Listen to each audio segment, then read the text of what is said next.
Alors, j'aimerais bien maintenant qu'on procède à la création des catégories dans l'entête, de façon à pouvoir filtrer les t-shirts par catégorie et mettre en place ce template donc de gestion.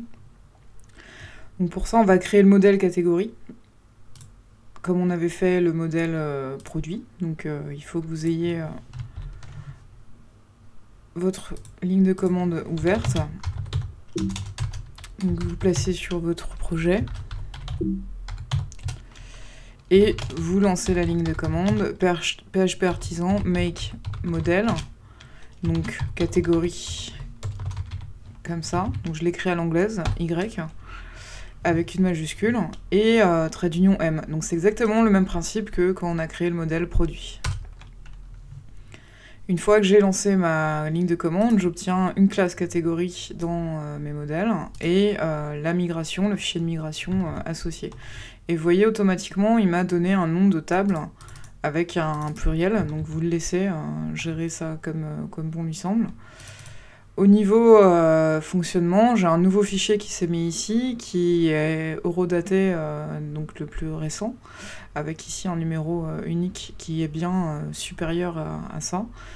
Et dans ma base de données, ce que je peux constater, c'est que la dernière migration effectuée, c'est la numéro 3, donc ici. Donc faites attention, les noms qui sont de fichiers qui sont là doivent être strictement identiques aux noms qui sont dans votre table. Donc si par exemple vous changez d'ordinateur, vous exportez votre base et ou votre projet et pas à la base, bah, vous risquez d'avoir ici un manque de logique en fait pour la Laravel, c'est-à-dire qu'il ne saura pas à quelle étape précédente il en était au moment où vous allez exécuter votre nouvelle migration. Donc attention à ça. Donc maintenant que j'ai créé cette nouvelle migration ici, vous pouvez voir aussi hein, le modèle catégorie qui est placé ici. On va créer pour... donc toutes les méthodes sont en place. Et aussi le rollback, ça veut dire que si je reviens en arrière, c'est la méthode down qui sera exécutée. Et up, c'est quand je fais PHP artisan migrate, c'est la fonction up qui est lancée. Et voilà. Donc, on verra un peu plus en détail les rollbacks de migration. Donc ici, je vais faire un attribut de type string, qui aura donc le nom de ma colonne. Et je vais en faire un deuxième, qui sera de type boolean. Et donc je vais lui dire isOnline, c'est-à-dire que j'aurai le choix d'avoir une rubrique qui sera en ligne ou non.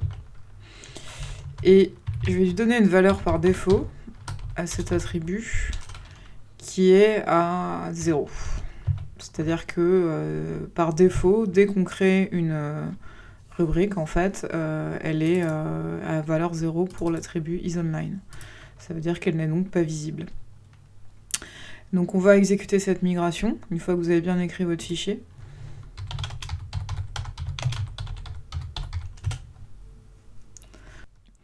Alors une fois que vous avez lancé votre migration, vous devez vérifier que la ligne apparaît bien ici dans la table, et que bien sûr vous avez obtenu ce que vous attendiez, à savoir la nouvelle table catégorie, qui contient donc plusieurs champs, ID, createdDate, updatedDate, qui correspondent aux méthodes qui sont implémentées par défaut lors de la création de la migration, et ensuite le nom de la colonne de la catégorie, et l'attribut isOnline qui, donc, vous voyez, le type booléen n'existe pas sur MySQL, hein, c'est un tiny int, donc c'est-à-dire un entier de longueur 1, qui a donc pour valeur par défaut 0. Voilà. Eh bien, on a créé notre table catégorie. Dans la prochaine vidéo, on va créer de nouveau une classe pour seeder la table, hein, pour la remplir.